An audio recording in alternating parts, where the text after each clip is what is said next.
Hello dear viewers, support me by subscribing to my channel and share my video if you like it, and also make sure you comment your thought. Now let's start the video. Highgarden 2095 AC. Cersei.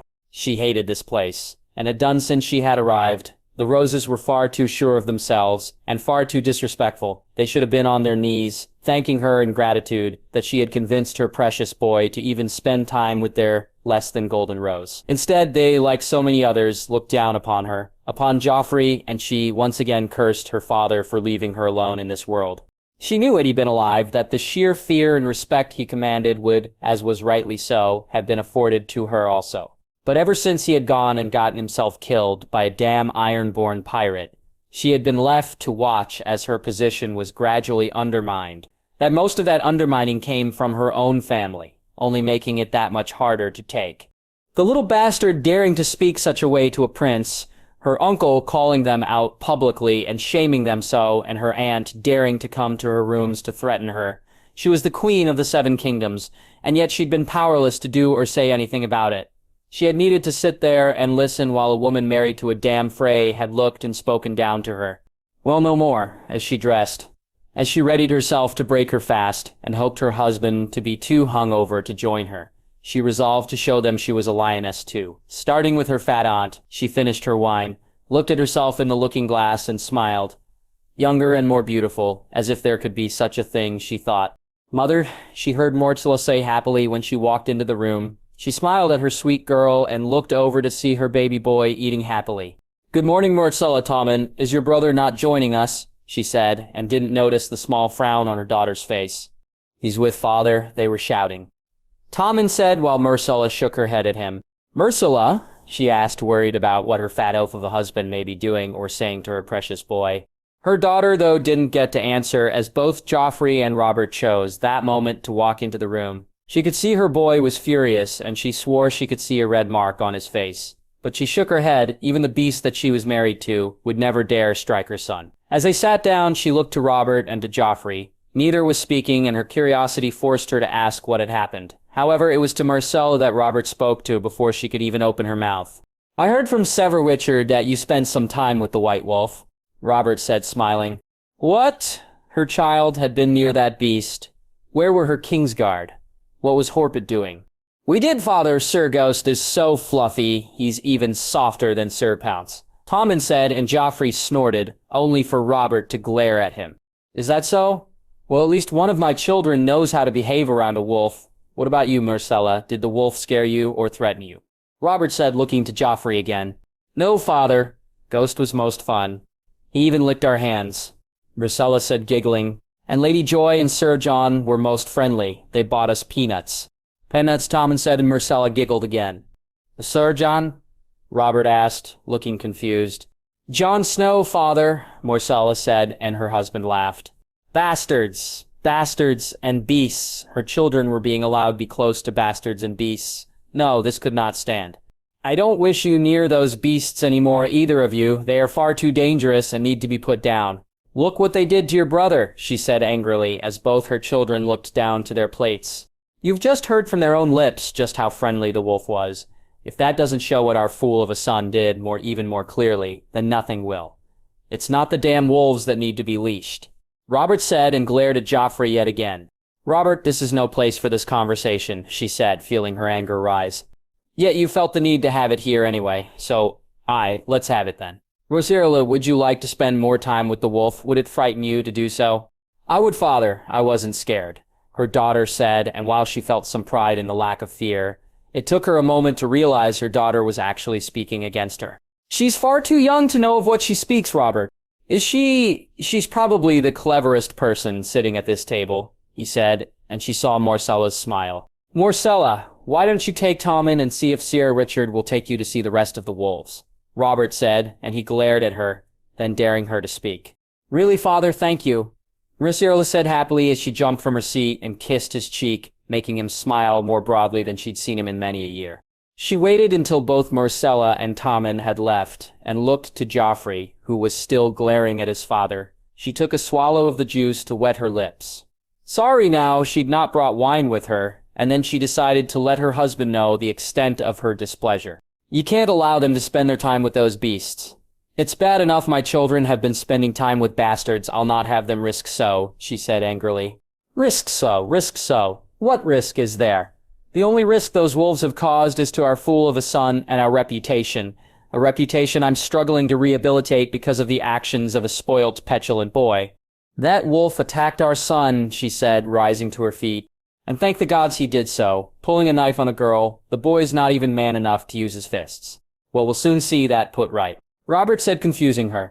Robert, our son is to foster in Dragonstone. Perhaps some time with Stannis can make a man out of him, something we've both clearly failed to do. No, you can't. I'll not stand for it, she said. You'll stand sit. You'll lie fucking down for it. If I say so. I'm the king and that is my fucking heir. He'll learn to be a man, or by the 7 he'll find himself with no damn crown to wear. Robert, please. No, he's fucked up one betrothal. I wished for him and forced me to make another, so no. When we leave, he'll be traveling to Dragonstone, and mark my words, both of you. Try and go around me on this, and I'll fucking send you both there, he said angrily. She felt her blood began to boil. Looking to the table, she almost picked up the knife before she felt her mind clear. Another betrothal? What the hell did Robert mean by that? Who had he betrothed Joffrey to? Surely it wasn't the Roses, given how the girl had behaved and how she'd not sat with them. It couldn't be Marguerite, which then left her wondering, who? Who have you betrothed Joffrey to? She asked. Him, you think I can get anyone to take him now after what he did? And that would have struck me had I suggested it, and even Mace Tyrell would have turned me down. Betroth him, unless he grows up and proves himself better. He'll be lucky to find a wife among Walder Frey's brood. Then who? She asked. Myrcella is to be married to Brandon Stark. She couldn't believe it. He'd given his only daughter, her sweet girl, to a heathen Northman, a savage and a second son. She deserved so much better. So furious was she that she never saw them leave, never heard them as they went, and it was only once they had that she noticed. Getting up from her seat, she stormed down through he corridors, Sir Mandon walking behind in her wake. Reaching the room, she banged on the door, and as her aunt opened it, she drew her hand back. The slap she aimed never landed, Jaina proving far too quick for her, far too fast. Sir Mandon stepped forward, but then moved back. The wolves walking towards him, forcing him thirsty though, didn't even notice it. All she saw was her hand being held, and then being pushed back as she looked at her aunt. What are you doing, you crazy fucking bitch? Jane said, loudly. You, this is all your fault. You brought my children to the joust. You had them sitting with bastards and beasts. You, she said angrily, as she heard the footsteps. She looked around. Lord Stark and his youngest son and oldest daughter Myrcella and Tommen, Lady Margaery, and some other people she didn't know, along with those filthy beasts. Myrcella stood looking at her as if she didn't know her, and Tommen was hiding behind his sister. Storming off down the corridor to her room, she slammed the door behind her. Picking up the wine bottle, she poured herself a glass and drank it quickly before sitting down and pouring another. They had embarrassed her once again, shamed her in front of people, and were plotting to take her children away from her. She'd not allow it. She'd find some way to stop it, she thought, as she refilled her glass again. Highgarden 2095 AC. Robin. After the joust, he had been allowed to miss the feast. Instead, he, Winfred, Lord Wyman, and Sir Wireless had a far quieter dinner, one he found he enjoyed even more than the feasts. He did love the pageantry, the dishes too, if he was honest, and the dancing afterward even more so. But it was not just the company that made this one that much more special. It was what he found out once he sat down and the meal began. Your father came to speak to us, Rob, Lord Wyman said, and he found himself looking to Winifred, her expression matching his own. He did, my lord? Aye, he came to speak of a match between you and my granddaughter. What was your answer, grandfather? Winifred asked eagerly. Impatient are you, daughter? Let your grandfather speak. Sir Wireless said with a chuckle. Sorry, father, she said. Would a match please you, granddaughter? Lord Wyman asked, and Rob looked to each of them. Lord Wyman's face was as unreadable as ever, making him nervous, while Weimerrit's smile made him less so. It would, grandfather. It would please me greatly. And you, Rob? Lord Wyman asked, catching him by surprise as he was looking at Winifred's smiling face. It would, my lord, greatly also, he said. And Lord Wyman just sat there, his two hands resting on his chin as he looked at them both. Rob's heart beating faster and faster as the moments went on. "Grandfather?" Winterfell said, a little annoyed. "What, can't an old man have some fun?" Lord Hierros said, laughing. "Both I and your father are also greatly pleased by this match, Rob. We would be honored to have you as part of our family." He felt happier than he had ever known. Something that Winifred, too, was obviously feeling, given the hug she gave her grandfather and then her father. "You've both behaved most honorably. See to it that it continues, and then, when you are of age, we'll be happy to see you wed," he heard Sir Wylis say. For the rest of the meal, when he wasn't looking at Winifred, he was speaking to her father or to her grandfather, talking on the future, and he felt himself looking forward to it immensely. They would be wed when he was 5 and 10, and while it felt so very far away, he knew it could have been so much worse. His own father had been 9 and 10, and so 3 years felt so much easier to endure than 7. He was allowed to escort Winifred to her room, and he held her hand as he did so, her father's guards walking behind him, making sure he didn't overstep his bounds. When he reached the door, he wanted nothing more than to kiss her and to hold her in his arms. But he knew he wouldn't be allowed, and so he took her hand in his instead. "I shall see you on the morrow, my betrothed," he said, kissing her hand. "On the morrow, my betrothed," she added, smiling back as she walked into her room. As he was heading back to his room, he saw him in the distance and wondered where his brother was going at this hour. Even though he was with his guards, he felt this was perhaps the best chance he would get to pay him back for the prank he had pulled on him. He had thought long and hard about what to do and how to get him back, and found his options to be limited. Being in someone else's keep, he couldn't put dung in his mattress or do most of what he wished. He both needed to keep up appearances, and couldn't risk doing something that could be construed as disrespectful. It had left him with no real idea of how to pay him back. Even what he planned would pale in comparison with Jon's own prank. But it would do for now, he felt. Following at a discreet distance, he was led through an area of the grounds he knew not. Only ghost in the distance being enough to show him where to go. Through gaps in hedges and entrances that were hidden, he finally found himself at a secluded area where they stopped. Laying down on the grass, he crawled closer and saw Jon standing with 2 men, his guard Sir Daenerys and the other man who was a complete surprise to him, as he wondered why Jon was meeting with Sir Daenerys Selmy. "I hope you don't feel I stole your moment, your grace," Sir Barristan said, and Rob looked on, trying to see where the king was. "Not at all, Sir, you managed to do what I could not. My betrothed was most pleased," he heard Jon say, and he gasped. "I take it you'd like this back," Barristan said, handing his brother something. Aye, thank you, sir. It's most precious to me." "I had thought so. I had hoped to face you, Arthur." "Like old times, Barristan, I don't think the realm is ready for my reappearance just yet," Sir Daenerys said with a chuckle. "No, not yet, Arthur. But soon I hope your grace," Barristan asked Jon. "Arthur, your grace, betrothed. What was going on here?" He felt lost, confused, as if everyone knew something he did not. "His brother a king? How? How is Jon a king? Where are they talking about?"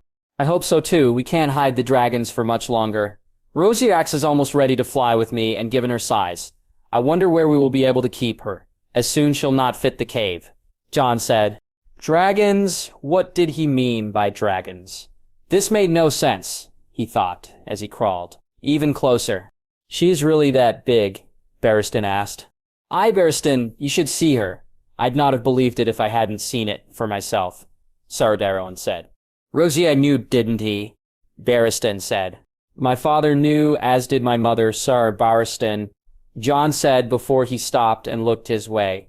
Rob felt it then, the paw on his back, the white wolf's head close to his own. He smelt the breath, and within a moment, Sir Daenerys was standing beside Ghost, and he was looking up at his brother, or the boy he had thought was his brother. "It seems we have much we must talk on, Ghost, to me," Jon said, and Rob felt the wolf's weight lift off his back. Highgarden 2095 AC. Jon, he had left the feast early, not because he wasn't enjoying himself as he had been, but he had arranged to meet with Sir Barristan alone. Well, as alone as he ever was these days, though he knew the man would wish to meet with Arthur too. He had owed him for what he did in the joust, and that it was he who had suggested it to him was something that endeared the man to him even more. "That favor, I take it that it belongs to your betrothed?" Barristan said as they walked from the tilt-yard. "It does," he said, looking back to the stands to see her looking at him. He smiled to reassure her, and because he found it was his usual response when she looked at him that way. Perhaps I could borrow it. Barristan asked, and he looked at him before figuring out why he'd ask for it. I thank you, sir, he said, smiling, as he handed him the favor. So after spending time with Margaery, just seeing her with the garland on her head was enough to make him vow to crown her himself one day. And after taking Joy back to her room, he had headed out to speak to the knight. Things had gone well until he felt the tingle at the back of his head. Until he reached out, and then he saw what it was, or more precisely who, that ghost was warning him about. Sir Arthur, it seems we have a visitor. My cousin has come to see us, he said, nodding to where Ghost was. Arthur rushed, and he and Sarah Barristan both walked a little more slowly to where Ghost had Robb pinned down. He looked down at his cousin and leaned into Sarah Barristan to whisper to him. Perhaps while I talk to my cousin, you and Arthur can speak, he said. I'd like that, but you'll be all right on your own? I will, don't go far, but this is a conversation that was always coming, he said. His voice, still barely able to be heard, thought the knight understood him well enough. After Ghost let Robb up, he motioned for him to follow, and they walked back into the garden, down further in, and he took a seat and waited for his cousin to begin. Jon, what's going on, Sir Barristan? He called you a king. I heard dragons, Jon. I had wished to tell you this, though had hoped it would be later. Not that I was hiding it from you. No, wait, that's not entirely true, but not because I didn't trust you. Hiding? Hiding what? Ned Stark isn't my father. I'm the true-born son of Rhaegar and Lyanna Targaryen, he said, and Robb looked at him like he was the Mad King. What? You can't, father. You're not my brother. I am your brother. I've always been your brother, and if you wish, I'll be your brother still. But Rhaegar, Aunt Lyanna, this makes no sense. He told him the tale, then almost shocking himself with how easily it rolled off his lips. With Sansa, with Margaery even. It had been almost hard to tell them, yet with Robb it was far easier. He wasn't really certain why that was. Did he care less what his brother thought? He didn't think so, and so he wondered if it was just that he was now more sure of who he was, that it perhaps felt easier because of that. When he was finished, he waited for his brother to speak. Robb was pacing around, looking at him, and then biting his tongue and pacing some more. The moments seemed to stretch on and on. The silence was almost deafening, and yet his brother said nothing until finally he turned to look at him. You are the rightful heir? I am. You're going for the throne? Robb said. I am. Jon, I don't understand this, father. What he told us, what everyone knows, is a lie, Robb, for your father. It was a way to protect me. You know what happened to my brother, to my sister and their mother? He asked. They were killed, Robb said. They were butchered. Eachier was raped. Robb Aegon was a babe, and they threw him so hard against a wall my sister was 3 days old. Do you know what they did to her? He said, his anger rising. Jon, 100 times she was stabbed, Robb, 100. What would you do to the men who did that to Arya? To Sansa, what if Bran had been killed? But the men, who were they? The men are dead. The people who profited by the deaths, the people who sat by and did nothing about them, are not. Do you know what the king called my brother and sister when they were presented to him, Dragonspawn? I didn't know that, Robb said softly. There are many things you don't. I'm sorry I didn't tell you. But now you know. I am the rightful heir, the rightful king, and I will take my family's throne back. What am I supposed to do, Jon? Bend my knee. Tell you I'm with you, Robb asked, confused. For now, nothing. I'm asking you for nothing. You are my brother. True, we're cousins, but you are my brother. So whatever that means to you, that's what I ask of you. Who else, Jon? Who else knows? No, that you don't get to know, Robb. You knowing of me is a risk to me, and that I can allow. I'll not risk anyone else. You think I'd tell that I'd speak on this? Robb said angrily. I think you knowing puts my life at risk, and that's my decision to make. But I'm well used to my life being at risk. Twice, people have tried to kill me. I lost a good man to one of the attacks, but I'm ready for them. Should they come for me, then I'm ready. You really think I'd speak up on this? I don't know, Robb. You're angry, confused. I don't know what you'll do with that. If you're asking me, am I willing to risk my life, that you won't, then I say yes, it's my life, and it's mine to risk. My father, Robb asked. I just told you I'd not tell. Please, Jon, give me something. Can I speak to my father on this? Thank you, Robb said as he began to walk away. You are my brother, Jon, now and always. Now and always, he said back as he watched Robb leave. He had wished to tell him more, to explain it all to him, but he wasn't ready for it. Not for all of it. Unlike with Sansa, there was still a distance between he and his brother. Should he know too much, he was risking far too many lives, so it was better this way until his brother spoke to his uncle. Anyway, when Barristan and Arthur came back, he spoke to them, and despite their protestations, he felt he was in the right with this. Robb wouldn't speak out, not yet, not until he spoke to his father, and so, after bidding Barristan a good night, he walked to his uncle's room and told him what had happened. How much does he know? He knows who I am and that I intend to go for the throne. That's it. His mother? His uncle asked. No. I'll speak to him, tell him I'm supporting you, tell him my reasons why. Don't tell him of the others yet, Uncle, give him time to come to terms with it all. In a few moons we can speak to him again. Aye, how are you feeling? His uncle asked concernedly. Like I should have pulled him aside and spoken to him sooner. Perhaps it's better it was this way. Go sleep, you have a big day on the morrow. Aye, good night, Uncle. Good night, Jon. Highgarden 2085 AC. Brienne. She was a little put out that she was not allowed to fight in the duels, but her age prohibited her from doing so. However, she was surprised to find the note under her door when she got ready to break her fast that morning. Opening it, she wondered why he wished to meet her, but thought no more of it as she went to eat. She put off the strange atmosphere to people preparing for the duels. She knew that Robb and Cregan had not competed, and Loras seemed almost willing them to start. Jon, though, wasn't there, and as she looked around, she could see his sisters Joy and Marjorie seemed a little concerned by it. Something which she was more than happy to see soon faded when he came strolling in with Sir Walder later on. Taking his seat, he immediately began to jape, and soon the rest of the morning's tenseness was gone. It was later, as they were on her way to the tents, that Sir Walder pulled her aside. You got my note? He asked. I did. Given the coin I won, I find myself in a much different position. I can now afford to kit out and manage a squire, something I was not able to beforehand.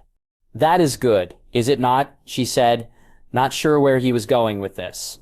It is, I wish you to squire for me, he said, and she looked at him in shock. Me? She asked. Aye, but I'm a girl, she said, and she was initially annoyed when he laughed before she realized it wasn't directed at her but at what she had said. I can see that. I'm of the North, Brienne. I've known lady warriors, seen them. I wish you to be my squire. What say you? I would be honored, Sir Walder, she said, going down on one knee. Good, we shall start on the morrow. You already know most of the duties already. I will arm and armor you when I judge you ready, and in time you may earn a knighthood. But I'm a girl, she said, and he laughed again. I did hear you the first time, he said, and this time she laughed too. I thank you, Sir Walder, she said, and he nodded. As they turned to walk to the tents, she saw Lady Olenna and her two giant guards walking towards them. The closer they got, the more their size became apparent. My grandson is in the tent with Jon, Sir Walder. He is my lady, Sir Walder said.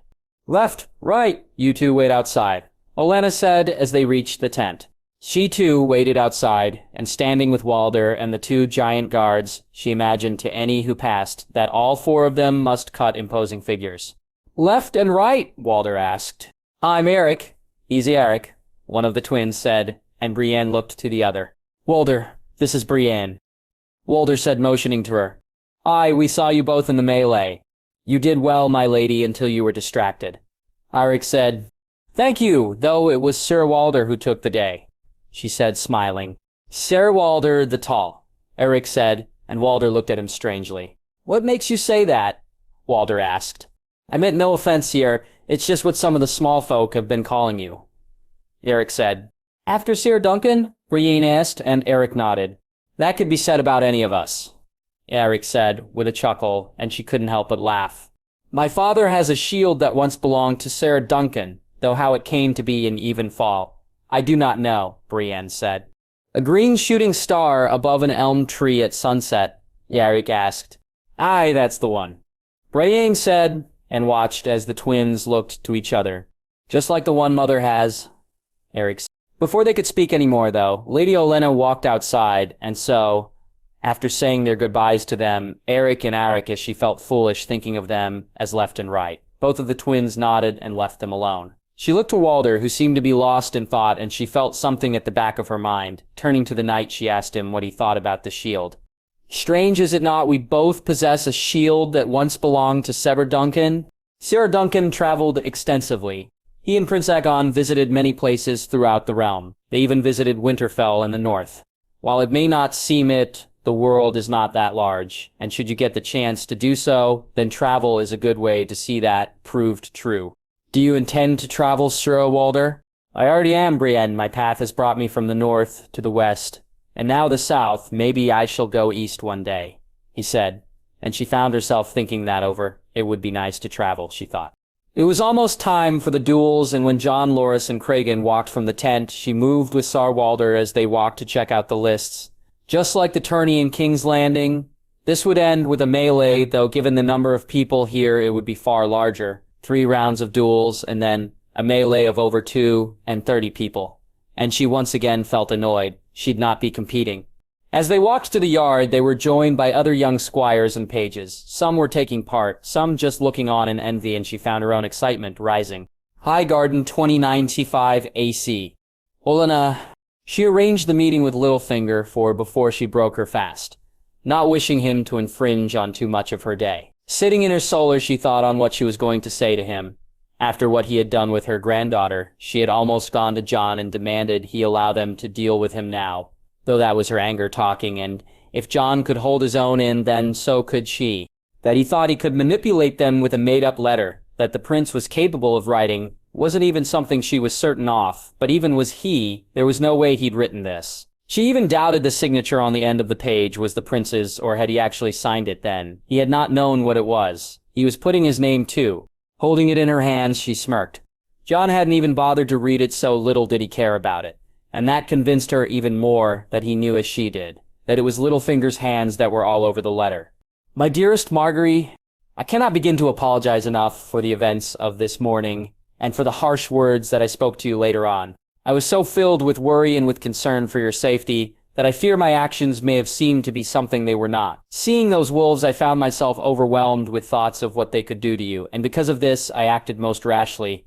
Later in the Grand Hall, I saw myself accused of things I do not remember doing, of things I don't remember saying. My father had refused to allow me to stand up for myself, and then when I heard what you said, how you had misinterpreted things, and so I let my anger cloud my judgment. In trying to protect you, my lady, it seems I have instead caused you great offense, and I hope you can and do accept this sincere apology.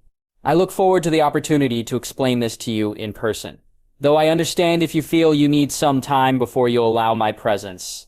Ever hopeful, Joffrey Baratheon, Crown Prince of the Seven Kingdoms. That Littlefinger would think that anyone could expect such a letter to be written by that boy was a testament to his stupidity. That he thought that her granddaughter not only would, but that she would also keep the said letter to herself, proved it even more. Placing the letter back in the drawer, she waited and found to her relief that she didn't need to wait too long. My lady, I'm glad you've called for me, he said, his ever-present smirk already annoying her as he walked to her desk, left walking slowly behind him. Are you indeed? Certainly, my lady, perhaps it's best if we speak in private. No, my lord, it is not. I find myself having no wish to speak to you in private, and barely a wish to speak to you at all, she said, raising her voice slightly. Forgive me, my lady, but have I offended you in some way? He asked, as if he cared that he had. Your very presence offends me. You think I'd not hear of that little stunt you pulled with my granddaughter. My lady, you have me at a loss, he said with a mock confused look on his face. I doubt that. Those things you said to my granddaughter about the joust, you think I'd not hear of them? My lady, I was just offering my concern, especially with the youth of Lady Margaery's friend. Friend? She asked, shaking her head. Jon Snow, my lady, you really are a fool, Baelish. You think I called you here to discuss a bastard. I'm speaking to you on mentioning my grandson. My lady, he said once again, acting confused. Don't give me that. You bringing up how dangerous a tourney was, knowing full well what happened to Willis. Knowing full well it would hurt my granddaughter to have you do so. My lady, there has been a misunderstanding, he said, his voice rising a pitch. Left, she said, and her guard moved forward before reaching out his hand, which he then placed it on Littlefinger's shoulder. Well, let me be clear on this, Lord Batesay. I do not appreciate someone harming my family either in words or in deeds. Had you done the latter? She paused as she nodded to Left, who began to squeeze the man's shoulder hard. My lady, please, he said, his pain clear. Remember this well, my lord. You may move in the corridors of power, but you are a minor lord from a minor house. How many men can you call upon, Lord Batsley? Do you think there is a man in your service who is of a match to one in mine? She said, nodding to Left, who took his hand from Littlefinger's shoulder. My lady, forgive me if I caused offense. It was not my intent, I swear it. Littlefinger said, reaching his own hand to his shoulder now. See to it that you do not again. As for the prince, for now, my answer is no. We do not wish to be joined to that boy. We will not bring our coin to bear, for now. For now? He asked. For now, let us see if the boy grows up some, and then we may speak again. My lady, he said with a small bow as he rose and walked from the room. She nodded to Left, who walked out, and then she took a sip of the juice she had on her desk. It was far more blunt and to the point than she would normally go. But the intent would work. He'd think them upset over Willis and not Jon. Think them potentially an ally, and especially think her as far less formidable than she was. A man like Littlefinger assumed those who resorted to violence to be less clever than he. He didn't understand that violence was necessary too. Highgarden 2095 AC. The Squire's Duels. Cregan.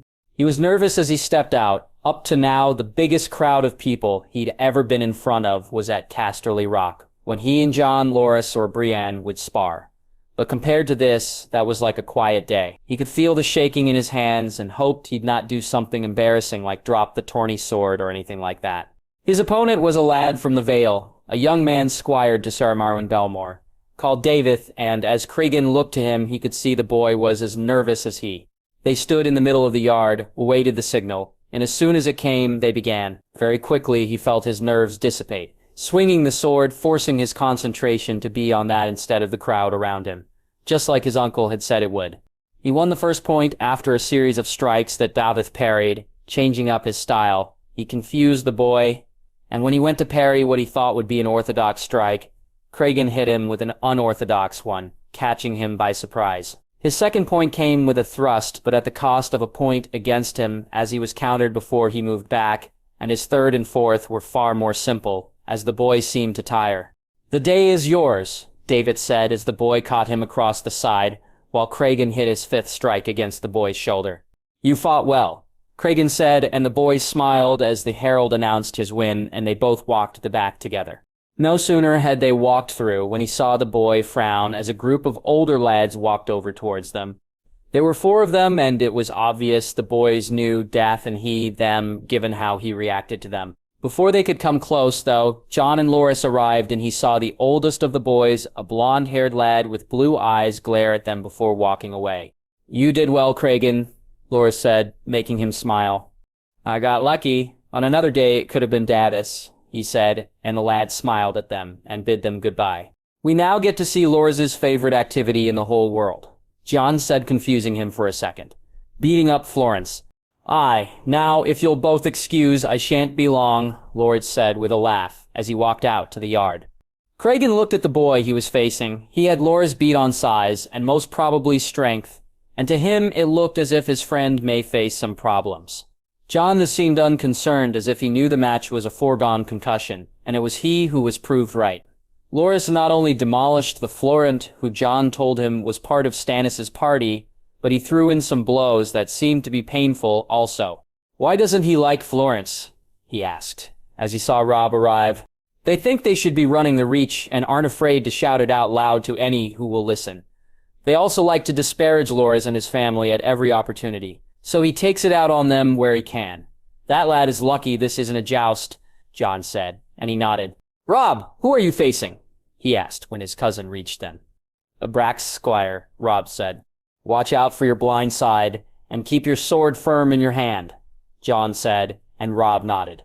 Who'd you get? Robb asked. Círdaben squire, Jon said, and as Loras came back they stood and watched 2 more lads head out before Jon began to jape at their friend's expense. All hail the conquering hero. Fuck off, Loras said, smirking. That last one must have hurt him, Cregan said. Good, Loras said. When Robb went out, they wished him good luck, and he found himself eager to watch his cousin fight.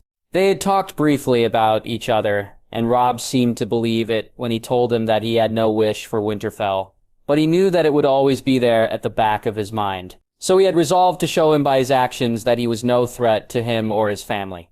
Jon's advice was sound, and Robb won, though it was closer than it should have been at 5 points to 3, and he assumed some of that was down to nerves. When Jon went out, he saw the boy he faced was using a spear, and while he had faced one himself and knew what you were supposed to do, he always had trouble with them.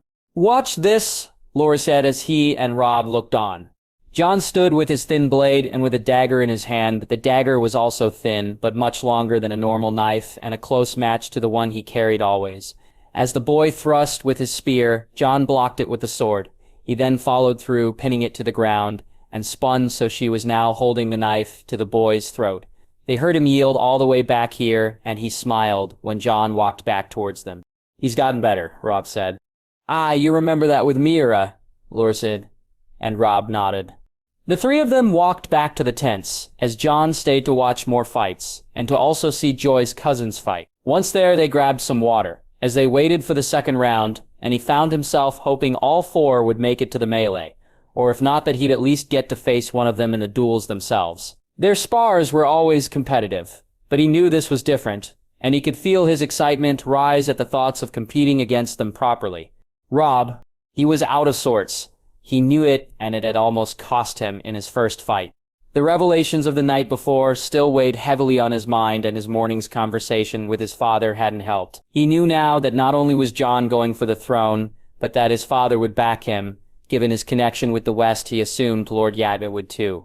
Jon would be a good king, and given both the one on the throne, though really apart from drinking and behaving terribly with women, he wasn't sure he thought Robert a bad man. He could see, however, why Jon did, and the idea of what he had said disgusted him. To Robb, though, it seemed the realm was at peace, and so why should they fight a war to unseat the king? His son, on the other hand, well, yes, him they couldn't allow sit the throne, and so he had asked his father why. "You know the pool by the heart tree in Winterfell's Godswood," his father said. "Aye. On the surface it looks calm and placid, does it not?" "It does. Yet underneath it, life is going on, life that we don't see, that is the realm. Robba, Winterfell is the pool and all seems well. But beneath it, the people suffer." "I don't understand, father. You know the tourney Jon won in King's Landing. Did you hear what he did with the prize money?" "No. 5,000 gold dragons he won, and he and Lady Morgary used it in coin that her family added to it to feed the hungry, to set up things so people who were going without now had food in their bellies." "What has that got to do with him going for the throne?" "As lord, is it not my responsibility to ensure our people are fed?" "It is," Robb said. "Then was it not the king's also? I loved Robert. He was my brother by choice. But he was never meant to sit the throne. What you see here is how he is. He doesn't rule, Robb. He enjoys being a king, and that's something very different." As he stepped out to face his second opponent, he tried not to think on it. His father had told him that Sansa knew, and he felt put out by that. Though he understood that Jon's relationship with his sister was stronger than their own. He had spoken to her only briefly, and what she had said had probably put it even more clearly into perspective, even if he still wasn't fully behind his brother yet. "You know of Jon." "Aye? And what do you think?" he asked her. "When the snows fall and the white winds blow, the lone wolf dies, but the pack survives," Sansa said, smiling. He stood facing the young lad from the Stormlands with his sword ready, and he thought more on it. Jon was pack. That much was clear, and so he would support him. He knew that deep down, and it was becoming clearer to him in his mind also. His doubts he put down to feeling upset that he had learned how he had, and that Jon hadn't come to tell him, though he was starting to understand why that was. "You ready, boy?" the larger lad said, and he nodded as they began. The other boy was fast, and technically he was almost, if not more sound than he. Robb found his strikes being countered, found himself being forced back, and when he lost the first point, they got annoyed with himself. "Lost in your dreams, boy. Lost in your dreams is when the fight happens. Lost in your dreams is when you fall. Do you want to be a dead boy?" Robb smirked as he moved forward. There's only one God, he thought, and the only thing we say to him is not today. He moved swiftly, his strikes coming in at angles that caught the other lad unawares. The first strike catching his shoulder, the second his arm as he turned, the third the top of his leg, as he backed away from a retaliatory strike. He came in again, and with a thrust and then a sideswipe, it was done. He walked back to the others and saw the smile on his brother's face, on Cregan's, and he couldn't keep his own away. "You did well," Cregan said simply, as was his style. Well, that was amazing. You moved so fast. I think we may have some trouble with this one. Jon. Lor said and slapped him in congratulations on the shoulder. "I, a Bravosi swordsman in our very midst," Jon said, smiling. As Cregan and Loras readied themselves, he walked over to his brother and leaned in to whisper in his ear. "My blade is yours, my king, now and always." Rosius! While he had enjoyed beating the Florent and also the lad from the Riverlands, it was this opponent he'd enjoy most of all. Lancel was an enigma to him, to Jon too, he knew. They had done their best to befriend him, and at times it had seemed as if it worked. And then almost every single time he went away with his father or came back from anywhere, it was as if they needed to start from scratch yet again. Why? He didn't know, and it had gotten tiring after the first few times, and so he had stopped even trying. Jon still did, but he felt his friend was wasting his time. Unlike Martin and Willem or Walder and Tyon, the older Lannister just seemed to have something against them. What it was he wasn't sure. He had thought at first it was Jon, but the more he thought about it, the more it was clear that it wasn't, or at least it wasn't just that. "Ready to be put in your place, Flower," Lancel said arrogantly. "Ready to hear a cat meow, Lancel," he said, smirking back. He enjoyed seeing the smirk leave Lancel's face and was ready for the angry strike that Lancel aimed at him. Lorzy had learned from Jon and Jaime not to show off, and he normally wouldn't, but facing Lancel he couldn't resist it. He began to spin his blade and began to be ever more over-elaborate in his movements. The first hit he got came with almost a dance towards the other boy. The second came after he nonchalantly parried some of Lancel's blows, almost feigning boredom, until he caught him on the shoulder. He was thinking of what he'd do for the next when the strike to his side winded him, and even though he couldn't see it, he knew that both Jaime and Jon were looking angrily at him, so he soon took it far more seriously. The next strike he had to work for, as Lancel was both more ready and taking confidence from his own hit. He did catch him on the thigh, though, and, as he moved back, he caught Lancel once again on the shoulder. He'd hit earlier, though he was caught on the elbow with a counter and felt the shock of the blow run down his arm. The last strike was pure luck. Lancel capitalized on his arm not being fully recovered, and amongst his parries of the boy's blows, he caught him with a riposte. "It seems the day is mine," he said, and Lancel just mumbled as he walked to the back. When he himself reached it, he was congratulated by Robb and Cregan enthusiastically, though by Jon less so, and he nodded knowing the reason, even if it was not only that which had his friend so annoyed. Tyshan, Martin, and Willem had competed in the duels, and while Martin had beaten his two opponents, both Willem and Tyshan had fallen to theirs. While alone this wouldn't have been enough to raise Jon's ire, and while he'd given them all advice for each of their matches, it was the boy who'd beaten Tion that Jon was waiting for. Luck can be fortuitous or it can be terrible. For Harold Harding, he felt it to be the latter, whether he knew of Jon's connection to Tion, or he was just being his usual self. Loras didn't know, but he had hurt the boy, not badly, but enough to have Jon almost rushing out to the field, and then he'd had the terrible luck of being drawn against Jon in the final round. As he saw his friend pace, he could see that Harold would be in for a painful lesson of his own very soon. Jon didn't even bother to speak to any of them other than Martin, and the smile on the younger boy's face should have been warning enough. "Jon, go easy," he whispered, and Jon just smiled as he walked out, with Harold following just a few moments later. "Well, Jon?" Anger was not a good thing to bring to bear, and he knew that, but seeing Tyrion hurt, seeing the tears in his eyes, and knowing he'd have to go and speak to Gamesel later, Jon was furious. That it was Harding, that it was no doubt the fool's attempt at retribution towards him made the guilt feel even worse for him. So, as he stood there facing the boy, he knew he was going to hurt him. He closed his eyes and reached out for Ghost, soon finding the wolf in the crowd resting beside his siblings while looking out on the field. He let the fire inside cool, felt the flames withdraw, and when he opened his eyes again, the fury he felt now was very much different. It was cold, it was calculating, and it would prove to be very painful for Harold Harding. He allowed the boy to move forward and he gave him the first few strikes. He parried them weakly and drew him in, even closer, and then he pounced. The first blow took him hard in the shoulder, exactly where he had hit Tiain. The second was to his left arm, allowing for the third and fourth to hit the same shoulder again. The last was on the wrist, and whether he had broken it or not he didn't know, but the cry of pain from Harold seemed to suggest he had done so. As his sword fell to the ground as he held his injured wrist and looked up at him, Jon moved in close enough so he could hear his whisper, and so it would look to all as if he was worried about the boy. You ever even think of harming anyone I care for? Even if only for the briefest moment, and this will be the least pain you'll ever know, you understand, he said, and Harold just looked at him silently. I said, do you understand? Aye. Good, now smile for the crowd, Harold, he said as he turned and picked up the boy's sword and they walked to the back. He could see the shocked looks on Radisson Cregan's face, the almost resigned look on Lors's, and yet it was the smile on Martin's that he concentrated on. Leaning in close to the boy who was to face his own final opponent in a few moments, he whispered in his ear. Remember what I told you.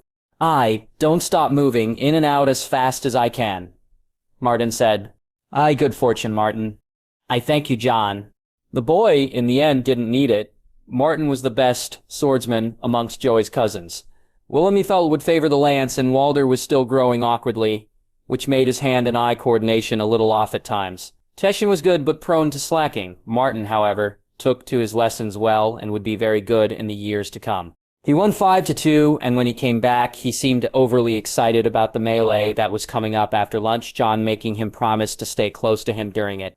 While the others ate, he sat at the back of the tent with his eyes closed. He was warged into a small mouse, and he scurried through the stands, eager to pick up any talk he could. In the end, he could pick up none, and so he opened his eyes and readied for the melee. They had agreed to try and stay close, not to work as a team as such, but more to ensure no one got hurt. If it came to it, they'd face each other, and he wouldn't be surprised if one or other challenged him, or the others also. He grabbed some water, drank it down, and they got ready for the melee. The squire's melee. Sansa.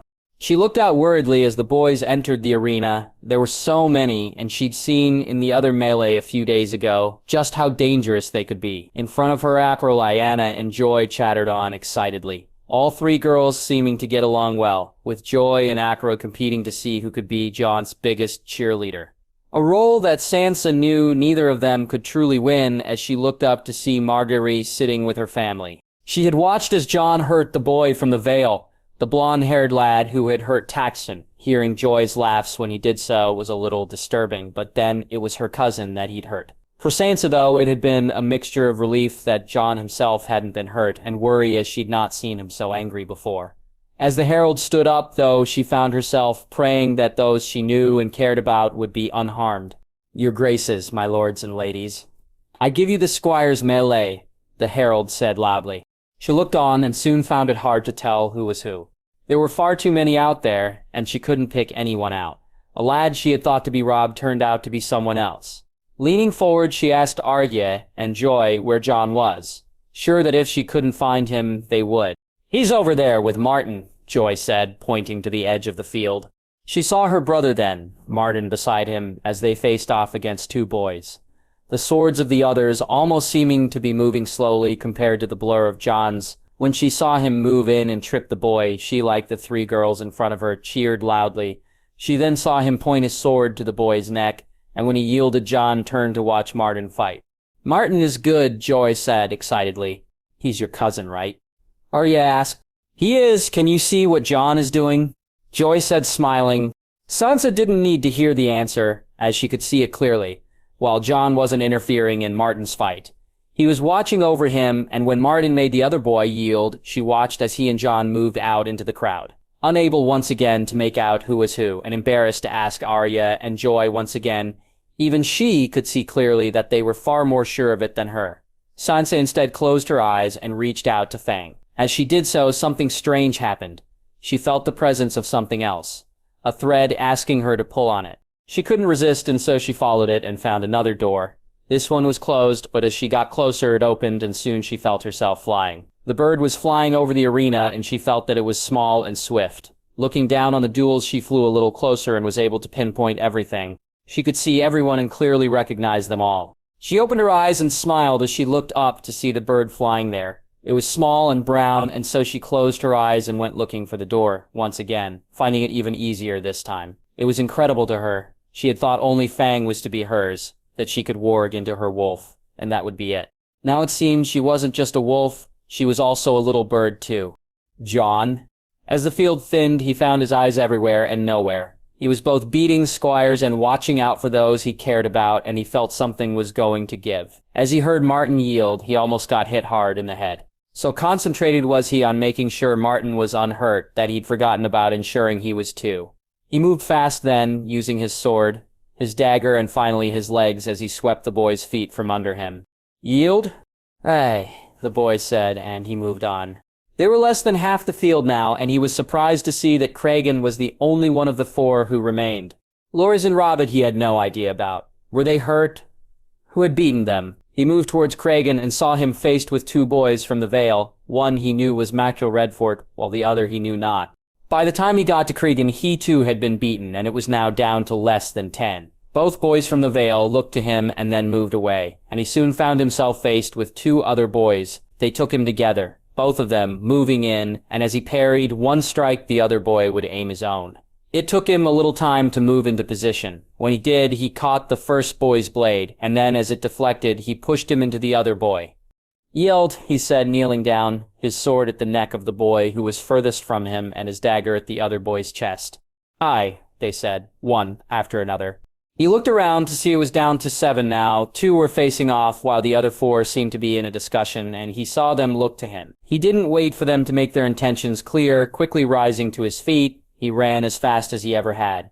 He hit the first boy with his shoulders from behind, knocking him some feet away. The second he caught with the flat of the blade, hard at the back of the knee. Watching as he crumbled, looking to the 2, he saw it was Machel and the other boy from the Vale. As they moved towards him, he took his dagger and threw it, catching the other lad square on the forehead. Maxwell looked to him in shock as the other boy fell to the ground, and he quickly found himself face to face with Jon's sword. Without giving him a moment, he moved the strike, catching him as he brought his blade up. Jon, though, had put all his strength into it, and as he watched Maxwell's sword fall, he raised his own to the boy's neck. Yield. Aye, Maxwell said, and he looked to see the 2 boys he'd caught earlier rising to their feet. Once again, he ran, and as he got close and saw the swords being lifted, he slid, the movement catching the closest boy by surprise. His sword raised, he once again caught the boy on the knee, this time to the front, and once again he was down. Quickly rising to his feet, he parried the blow that came and then spun, using the hilt of the sword to bash against the boy's chest. Yield, he said to the winded boy. Aye. The other boy was on the ground holding his knee, and so he just walked over, raised his sword, and held it to his chest. He didn't even need to ask. I yield. The fight was over between the 2 who'd taken no part, and as Jon walked over to face the victor, the boy he'd caught with his dagger staggered to his feet. Jon, still looking at the other boy, simply raised his sword and asked, and the still drowsy boy yielded and then walked to the back unsteadily. As he looked at the last lad, he thought there was something familiar about him. You're Jon Snow, the lad said. Aye, and you? Domeric Bolton. Ned. While he had thought this to be a waste of time, he found he had enjoyed the duels, even with Robert's incessant cheering beside him. God's the way he cheered from Jon made him think he thought the boy his own son, rather than thinking him to be his. Not that his nephew didn't deserve the praise. Jaime Lannister had said Jon was an incredible swordsman, and he'd seen it some for himself in Winterfell. Here, though, he was in his element. He had watched as Jon protected the young blonde lad, as he had stood close by and paid him all his attention, and he had been annoyed at it. Though not as much as Jaime was, he'd noticed when he looked to the man. It wasn't that he was protecting the lad, that was admirable, nor was it that he wasn't protecting his friends, as had been doing well by themselves. It was that he was distracted, that he in spending his time watching the young lad wasn't watching the field. Something which became even clearer when the young lad yielded, and Jon seemed almost shocked to see that only Cregan remained out there. Had he not been sitting with Robert, he may not have noticed it, even with a drink in his hands. His friend's instincts for fighting were still better than his. They're targeting them, Robert had said beside him. Who? Those lads. They're targeting Jon's friend's watch. So watch he did, and he saw it clearly then. Robb was first. He had just beaten an opponent when the 2 boys moved to him. His son was good, but he was outmatched, and soon yielded. They did the same to Loras, though it took only one. As soon as Loras had won his fight, and turned the boy's sword was upon him, and he was taken so by surprise that he'd yielded. They're worried about your boy Ned. They don't want to face him without the numbers, just like King's Landing. What? They tried it in King's Landing, too, but your boy put them to the sword, Ned. It was fucking glorious, Robert said, laughing as he drank his ale. What he saw next could well be described as glorious. The crowd certainly thought so, and for Ned, he'd only ever seen the like of it from one man before. Jon, though, fought differently than Arthur. He used a little of everything, speed and technique, power, and some of the northern melee tactics also. He was like a raging inferno, and each boy he took down came with a commentary from the king. "Did you see that, Ned? By the gods, where did he learn to fight like that? Ha, he never saw that coming. How many is that now, Ned?" On and on, Robert droned on about how great Jon was, and while he found himself awed by the performance, he worried about the anger and rage Jon was showing. It wasn't full-on screaming and shouting rage, but it was rage all the same, and he hoped that what he saw was controlled. "Just the two of them left? Isn't that a Bolton?" Robert said. "Aye, that's Rosie's lad, Domeric." "This should be good then. The boys got no chance, Ned. Isn't that right, Sir Barristan?" Ned turned to look at the knight, and had he not known that he had declared for Jon, he'd have known now from looking at him. He had seen people before with that look of devotion on their faces. He'd fought against them, men who served a good prince, men who had hoped to serve a good king. "Your grace, I've not seen a swordsman like Jon in many a year." "Nor I. What say you, Ned?" "I've not seen Domeric fight, but I've not seen anyone fight like Jon either," he said, and almost choked. Such was the power of the back slap that Robert gave him, though it was his words which caused it mostly. A chip of the old block, Ned, his father's son, that one. Robert said, "Aye," he said, smiling. He truly was. The two boys lined up, and he was pleased to see Jon's smile on the one on the other boy's face. The fight was far from even, though, and though Domeric got a hit in, that was the extent of things for him. Jon fought calmly and precisely, dismantling the boy with speed and technique, and winning 5-1. "See, I told ya, didn't I tell ya?" Robert said, laughing loudly, "Your graces, my lords and ladies, I give you the winner of the squire's melee, Jon Snow." Ned listened to the cheers and the plaudits from the crowd, and looked to Jon, surprised to see his smile so forced. "And forgive me for my lateness. I deleted the chapter during my proofreading yesterday. This chapter needed to be completely rewritten, and I've just finished it. This means now that Thursday's chapter is behind. It will update Thursday, but maybe as later or even later than this one. Also, this chapter is not as proofed as it should be, and I will try and get to the reviews in the next chapter." Up next, Marguerite receives a special gift from Jon at her name day feast, while Jon receives one from the king, and we begin to say our goodbyes to Highgarden. Highgarden 2095 AC. Jaxley, while he along with the rest of the crowd had cheered Jon's win, he, unlike most, hadn't been surprised when he didn't turn up for the feast. He had heard later that Jon had met Joy in her room for their story, and that he had spoken briefly to Marjorie, but Jaime knew what it was that was on his king's mind. Getting up early the next morning, he kissed his wife, checked on Joanna, and made his way to the sparring yard. He found him with Arthur and Ghost, Jon turning and twisting as he brought his sword to various parts of the training dummy. Walking over, he grabbed a tourney sword and took his position, waiting for Jon to notice him. When he did, Jaime tapped the ground 3 times, and they began, Jon putting even more effort and power into each swing. Had he not already expected Jon's upset, then he'd have thought it unusual. But even Arthur was getting more and more used to Jon's routines. "My cousins were singing your praises last night," Jaime said. "They shouldn't," Jon replied. "No, they should. What you did to Hardying, Tio enjoyed it immensely." "Oh," Jon said, and it was even more clear now that Yang had been right. "Have you your gift for Marguerite?" he asked, and Jon's swing lost some of its power. I don't know when to give it to her, though. Before or after. Not during. People would talk," Jon said as his movements began to quicken. "Let them talk. Your sister is fostering with her Jon Loras, and your friendship is known. Gifting her on her name day would not be thought of, how you think." Jaime said and saw Jon nod. He had noticed it yesterday, and it was even more clear this morning. But Jon was getting even faster as he looked up at the expression on his face, though Jaime was taken aback. The blow that Jon caught him with next surprised them both, so much so that Jon actually stopped to look at him, and Jaime found he was once again face to face with a ghost. "My lord?" "Walk with me, Jon," he said, trying to shake the image of the prince from his head. They walked through the gardens, Ghost running off ahead of them, to check no one was in their way. He suspected when they reached the secluded area, he sat down, Jon deciding to stand, and for a few moments, there was silence before eventually Jon began to speak. "I messed up," Jon said resignedly. "You did. I was so concentrated on Martin, especially given what had happened with Tian. I was so focused on him that I couldn't protect them." "Protect who?" he asked, though he knew full well.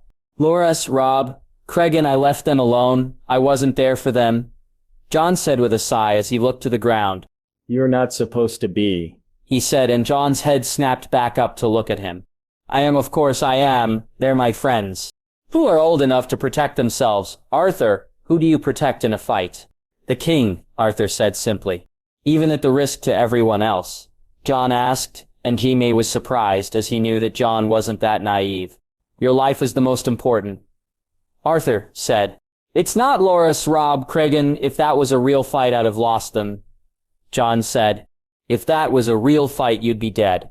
Arthur said, and Jaime looked at him. You should have concentrated on your own safety first and foremost. Jaime said, and he shook his head when Jon went to speak. No, you need to learn this and learn it now. Of course, you protect your friends. If you are able, you protect them. But Jon, you can't do so at the cost of yourself, not even in a mock fight like a melee. They are my friends, my blood. Jon said angrily. They are old enough to fight and compete. Do you think they blame you for their losses? They should. Jon said, looking to the ground again. No, you deserve blame for what you did. But not because they lost. You deserve blame because you almost did so too. Jaime said. I don't understand. Jon said, looking to him. Arthur and I were brothers, he said, and then quickly added. When Arthur looked at him, our brothers? In a fight I would try to protect my brother, but not at the expense of the king, nor even my own life.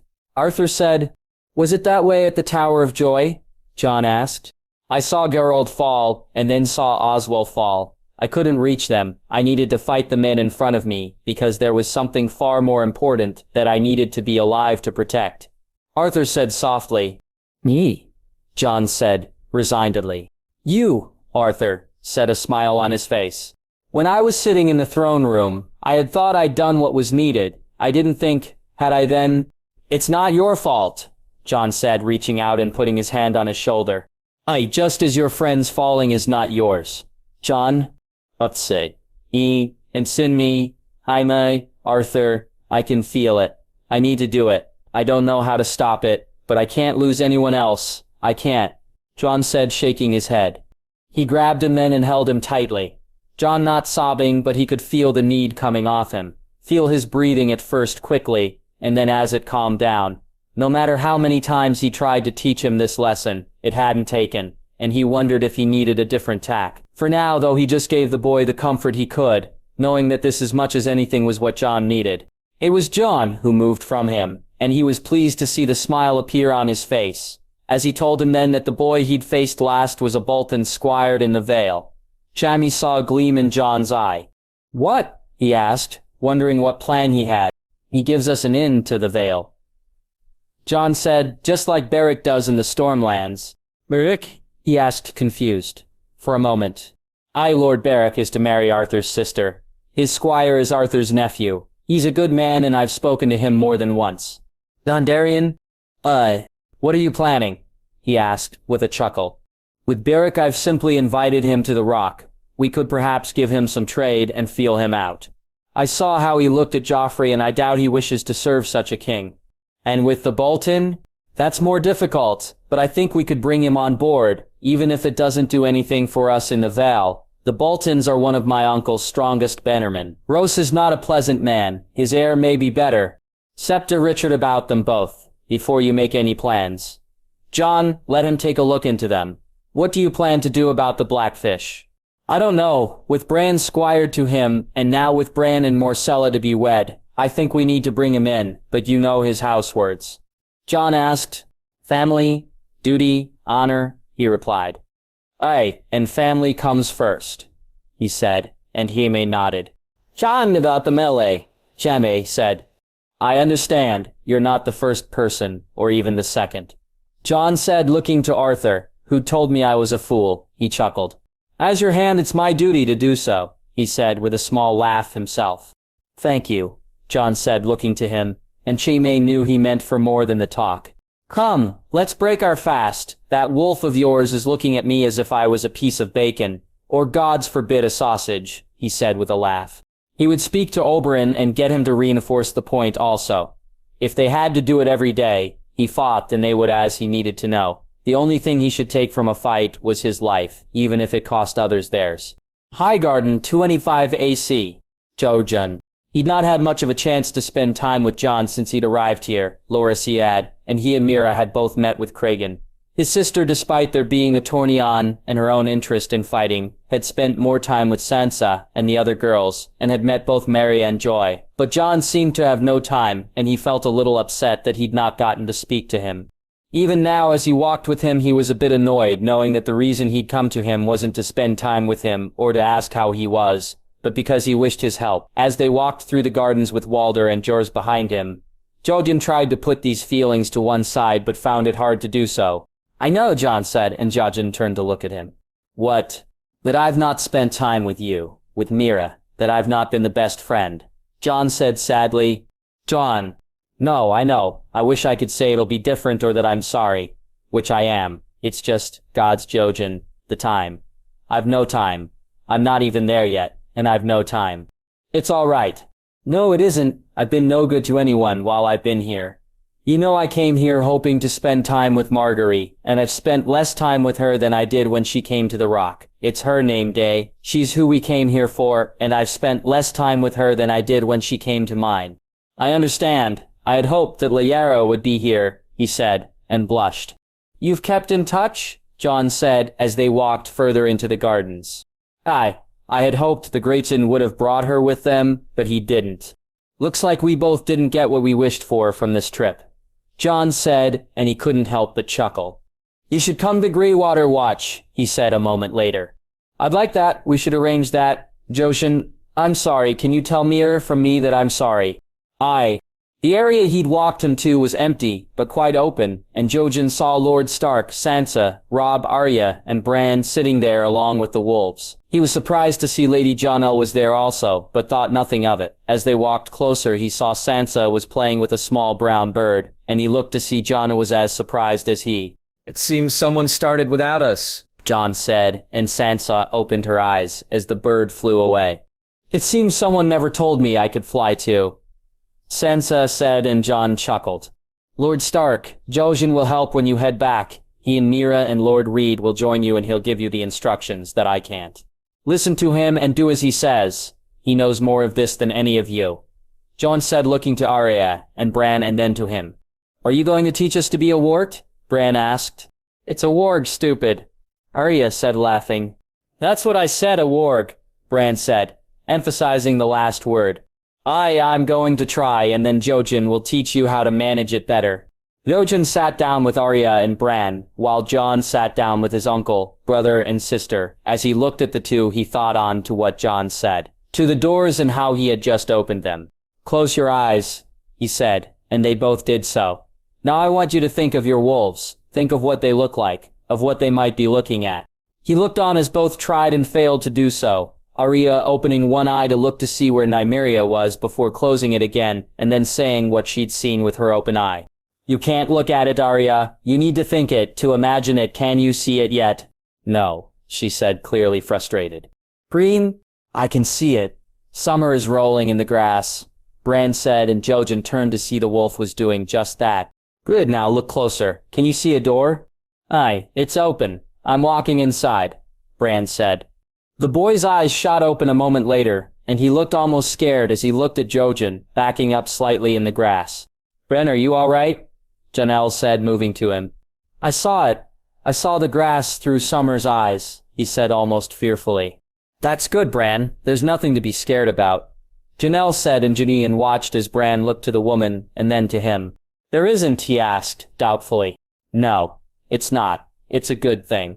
Now let's try again," Jojen said. It was soon clear that the boy was a natural, something that surprisingly Arya was not.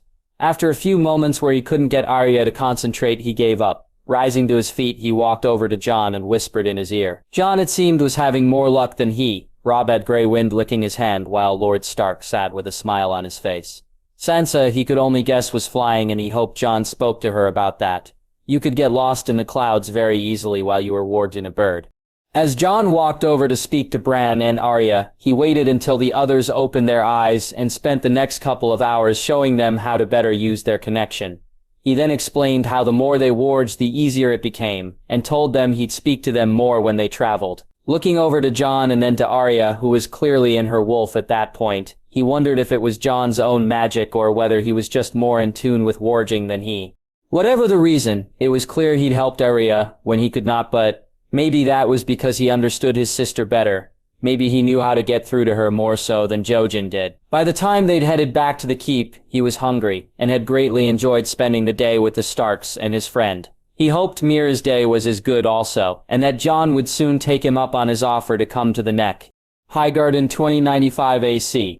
Wyman, while he loved feasts, even he was getting tired of them. The one the day the tourney ended, the one the next night, and the next, and the soon-to-be-the-end feast, and then finally the name day one for Lady Margaery, though at least that one and the end feast would be different. As it was, he woke up and felt barely able to move. True, he'd overindulged the night before, and he shook his head as he really should know better.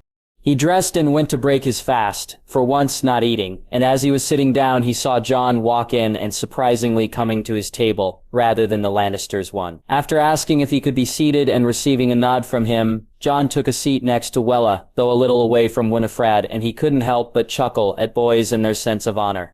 "What brings you to my table?" "Jon, not that we don't welcome the visit. I fear I've been most neglectful, my lord. All the hospitality you've shown me, and yet I've not supped with you once during the tourney." "It's understandable, Jon. You did have a melee to win after all," he said with a laugh, which both Wylis and Jon returned. "Well, I think it's been most remiss of you, Jon. A girl may think you dislike her, or have forgotten that we're friends," Willa said smirking. "Perish the thought, my lady," Jon said, and he saw his granddaughter smile more fully. "I never forget my friends, which is yet another reason for my coming to your table, my lord." "It is." I was wondering. Do you have plans for lunch?" Jon asked, and he had to resist the urge to smirk himself, as Jon's expression made it clear this wasn't to be an ordinary lunch. "I'm sure my plans could be changed." "Then I'll have Jorahs escort you to the summer garden, my lord. I'm sure you'll find the lunch enlightening." "I'm sure I will."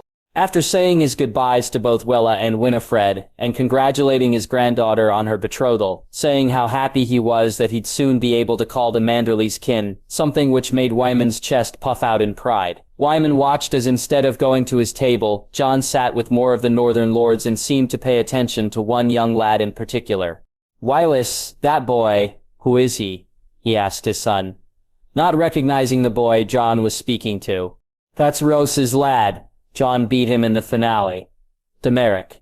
Rose's heir. That was interesting, as his father hadn't come here or left the Dreadfort in a long while. He resolved to find out more about the boy, and had he been anyone else's son other than Rose Bolton's, he may have asked Willa to speak to him, but he'd not have his granddaughter near a flayed man if he could help it.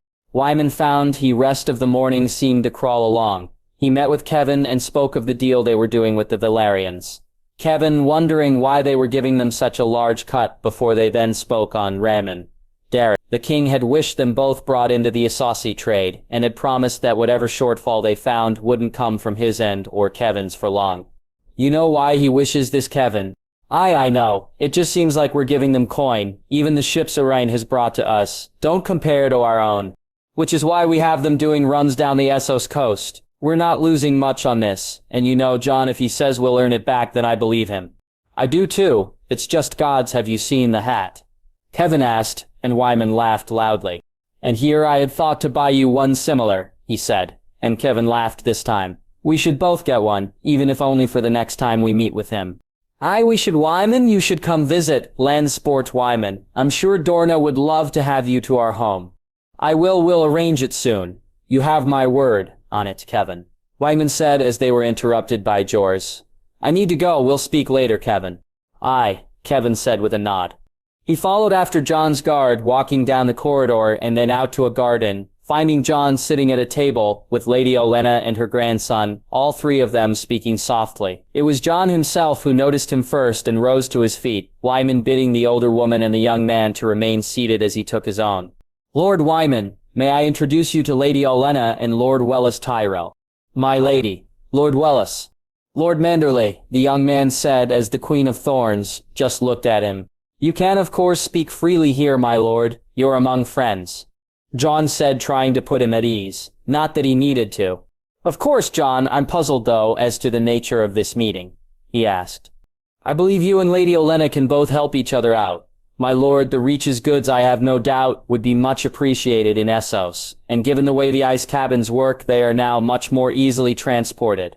I could see how that would work, he said, his mind turning over the possibilities.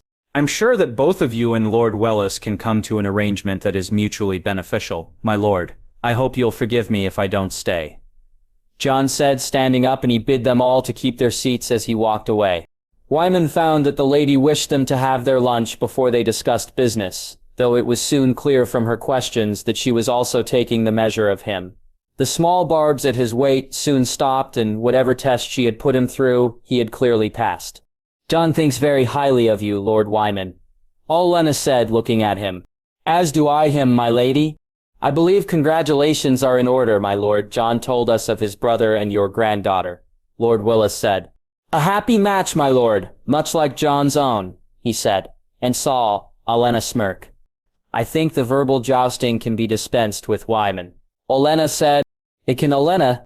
Our own fruits and the arbor's wines, along with grains and some other items, would be best to start with. I would think, Olenna said. I keep the grain, my lady. The fruits, though, there is a large market for. The wine also. For yourself, though, perhaps the fruits would be best, he said, offering her the chance for House Tyrell's greatest profit. It would, but we must share the wealth, Wyman. I think Jon wishes for us all to prosper. He does, he said with a smile.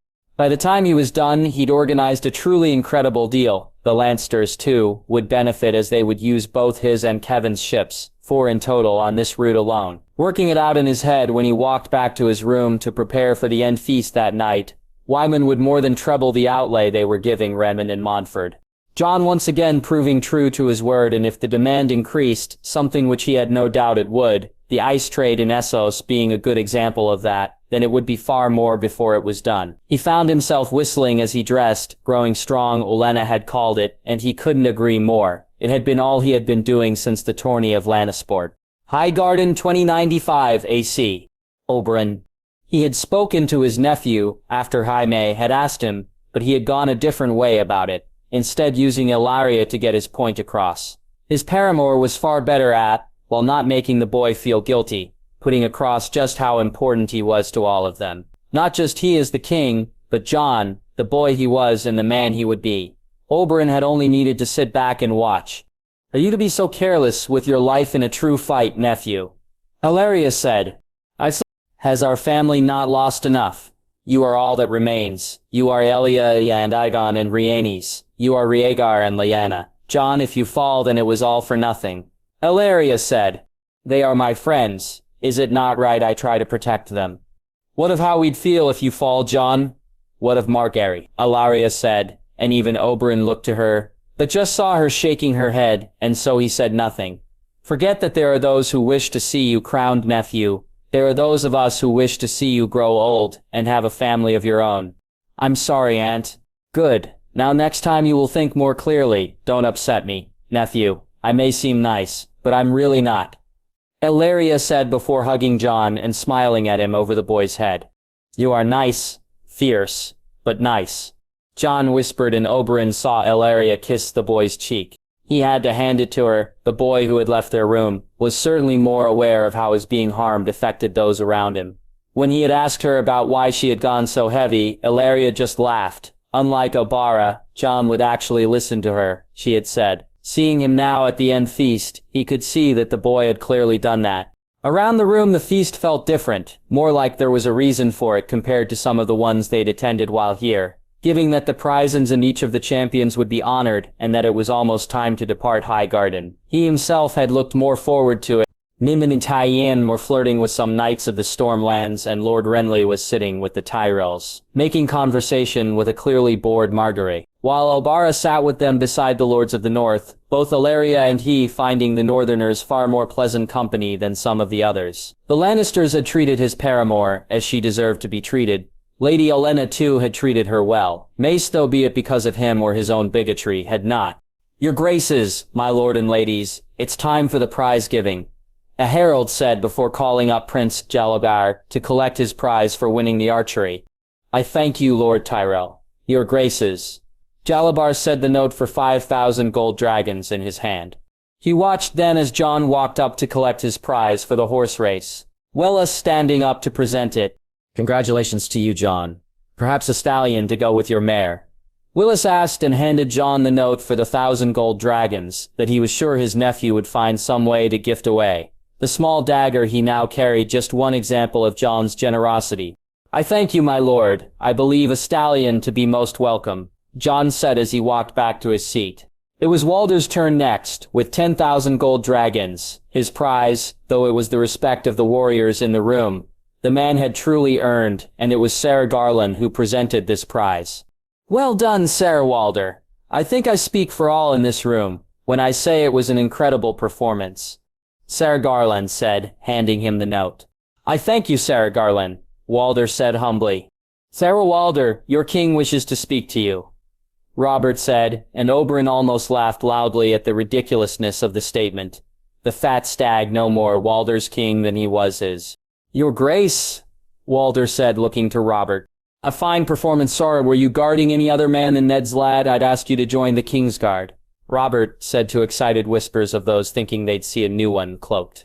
Were I guarding anyone else, Your Grace, then I would consider it. But my grandmother's last wish was for me to protect the lad she thought of as kin, and so my life is sworn to another. Then the realm's loss is young. Jon's gain, Sarah Walder and I and his father can rest easy, knowing that you stand at his back. Your Grace, Walder said with a small bow. The king then got up to go do what he far too loudly said was a piss, and so they had to wait until he returned, though he then surprised them all when he did so, and didn't take his seat.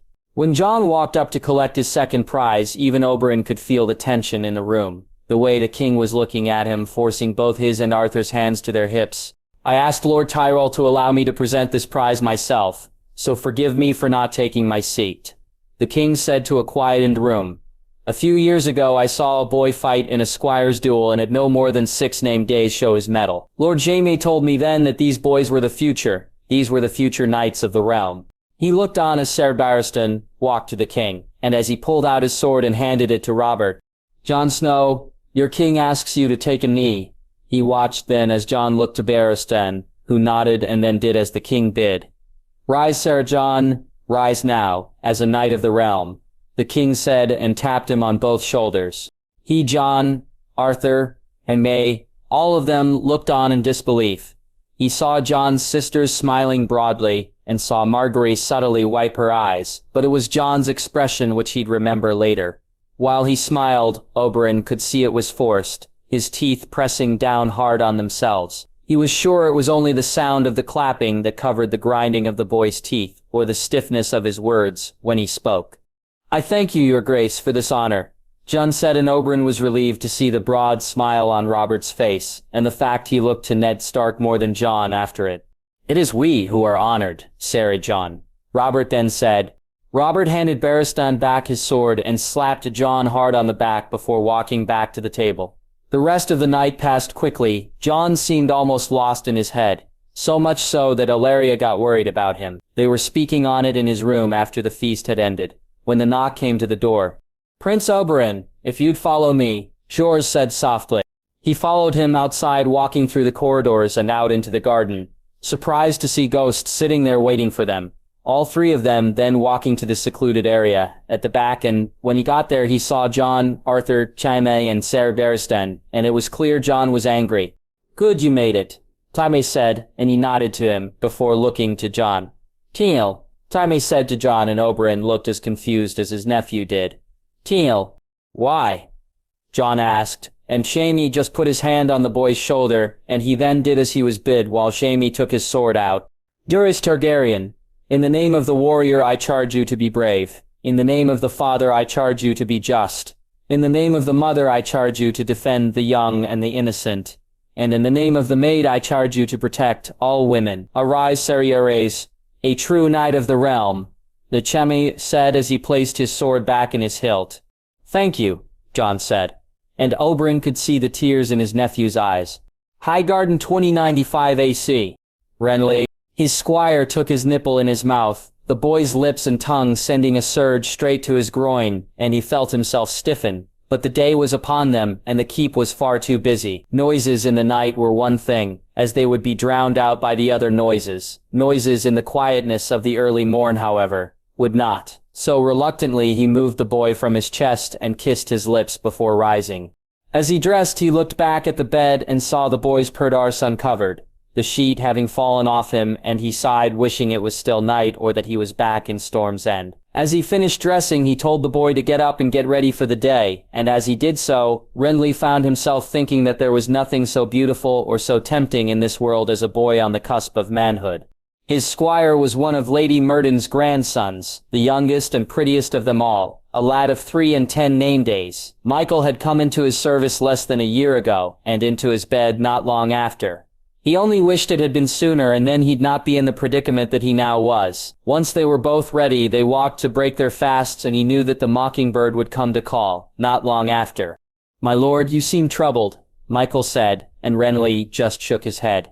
"No, it's just the early morning, and not being fully awake," he said, and they walked into the room.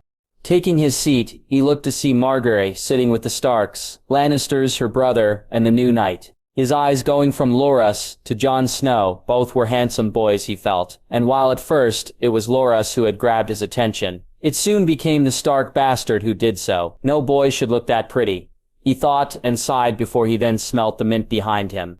"Lord Renly." "Lord Baelish, come join us," he said reluctantly. "I will, my lord, thank you," Littlefinger said, taking a seat. "A fine tourney, was it not? Surprising in so many ways," Littlefinger said. "It was. I long to return home, though, my lord. I find the time here to seem almost endless." "It has been long, but worthwhile, I hope. Besides, we could never miss the lady's name-day feast after accepting her family's hospitality for so long. Now could we?" Littlefinger said pointedly. "Of course not, my lord. I assume you purchased a suitably impressive gift, my lord," Littlefinger said, looking at him. "I hope so, though it seems my attempts to impress the lady have at least been more successful than the prince's," he said with a smirk. "For now, my lord, though I shall be most pleased if you prove true." Watching the man leave, he cursed ever getting involved with him. Cursed his attraction, and the lengths he'd gone to deny it. It had been bad enough not being able to perform with the girl, but when he became aroused upon seeing her brother the brothel keeper, had quickly pounced. "We never judge, nor do we deny what our clients request. Lord Renly, we are here to provide a service, to indulge their desires and to help them fulfill their greatest wishes." Littlefinger had said with a smile. Fulfill them he had, over and over again, and when Littlefinger asked for a favor, he knew he was fucked.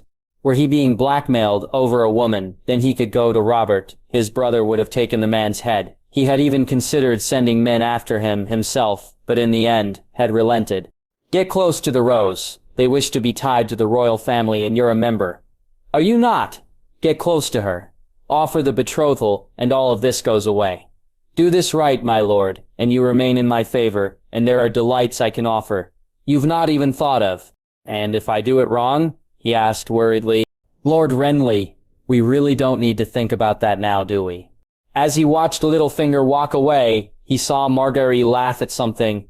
Jon Snow said he knew he was far closer to failure than success. When he saw the boy smile and saw Margaery touch his shoulder, he felt his jealousy rise, not at the boy but at the girl, as he wished the hand to be his.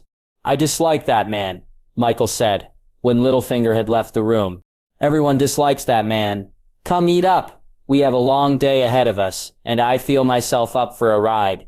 "That quiet place by the stream, my lord?" Michael asked eagerly. I think so." It took them another hour to get their horses ready, and he, Michael, and his guards rode out, and soon he was glad of the solitude. He was surprised no one came here, that so lost were they in the keep, and the gardens they missed, the beauty of this place, the serenity. They crossed the stream, and after leaving his guards outside, they entered into the cave, the dark pool at the back, their destination once again. He was undressing before he reached it. Michael was even quicker than he, and within a moment they were covered in the cool water. The boy swimming towards him. As he felt his lips on his, as he felt his hand on his chest, he couldn't help but think that it would be nice to stay in this cave forever.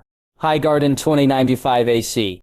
Margaery, as she broke her fast laughing and japing with Jon, Loras, and the rest, she thought this was her best name day by far. Not only was she looking forward to the feast later, knowing that she'd get her presents and her dance with Jon, but it was also the fact of being able to spend the whole day with him and with her friends. Despite not needing to spend time with the prince, and not being forced to because of how he acted, she had still needed to act proper. So she and Jon had been close, but not too close, and she had, instead of spending all her time with her friends, done as she was bid and played the gracious hostess. She found out quickly, though, that some of the people she had to be with were either dull or had their own agendas. "Right, shall we go for our ride?" Jon asked. "Aye, that sounds like a fine idea," Laura said, both boys looking to her. "You would have me ride dressed like this," she said, smirking. Yes, on second thoughts. Hands up, who thinks we should leave Margaery behind?" Jon said, and she glowered at him, even more, when Joy raised her hand up and giggled. "Very well then, since I'm not wanted," she said, pretending to be hurt. "Oh, please forgive us, my lady. Why only a day and night, and I'm already failing to protect the fair maiden. Whatever shall I do?" Jon said, and she giggled as she slapped his shoulder, finding her hand unwilling to leave it. "I and the rest of these fair ladies will make ready. You boys can look after the horses as penance for Jon's laxity," she said, to giggles from the girls and frowns from the boys, Jon smirking at her, prompting her to stick her tongue out at him as they left. When they arrived outside, she was happy to see all the horses lined up, and so she, Sansa, Mira, her cousins, Arya, Lyanna, and Joy, along with Winifred and Willa, mounted, and the party set off. They wouldn't be riding too far, but all in all, there was a rather large group, and pretty soon they began to separate into smaller ones. Ahead of her, Joy was trying to get Arya and Lyanna to race her. Cregan and Robb rode with Winifred and Willa, while Laura spoke to Sansa, Mira, and her cousins, leaving her alone to speak to Jon, who rode close to her. Her true knight now, and she still couldn't help but smile at that. She had been so happy for him even when he himself was not, and after he told her why and what had happened later, she found him more willing to celebrate. Something they had done early the next morning by taking a few far too brief moments together to walk through her favorite parts of Highgarden's gardens. Now as he brought winter even closer, she began to wonder what gift he had gotten her, knowing that he had gotten her something special. "What?" she said when she caught him looking at her. "You're so pretty when you're thinking," Jon said, and she looked at him with her eyebrow raised and her lopsided smile on her face. "I'm not sure I like you putting limits on my prettiness," she said, and he laughed loudly. "As if anyone could," he said when he was done. "So, have you gotten me a present?" she asked teasingly. "A present? For why, my lady, is there some event coming up which would require me to do so?" he said, looking at her, his face blank. "Jon." "Margaery." "Jon," she said, and they both began to laugh. "Of course I got you a present. Just Margaery," he said. Then, and she began to wonder what it could be. "May I ask what it may be, just Jon?" "You may ask, I'll not tell, but you may ask," he said, and she giggled. The rest of the day was spent playing around. Jon told them all the story of good Queen Alysanne, and she found herself entranced as the others were in. How he told it, she, like the rest of the girls, almost swooned as he described what Jaehaerys and Alysanne had together, her eyes searching for his throughout, and finding him looking at her each time. She was almost unwilling to head back to the High Garden when the time came, but Jon whispered in her ear that she'd not get her present if she did not, and so she reluctantly agreed. "I look forward to our dance, just Margaery," he said later, as they walked towards her room. "As do I, just Jon," she said, looking around and seeing they were alone. She then leaned forward to kiss his lips. The dress she had made was already laid out, and after taking a warm bath and calling for the maids, she was joined by her mother, who would be doing her hair herself. She felt nervous when she walked to the grand hall, the king and queen standing in front of her, the prince off to one side. While she'd not be sitting with him, protocol demanded he accompany her, and so she stood beside him, but she refused his arm when offered. Taking her seat, she looked around to find Jon and soon saw him.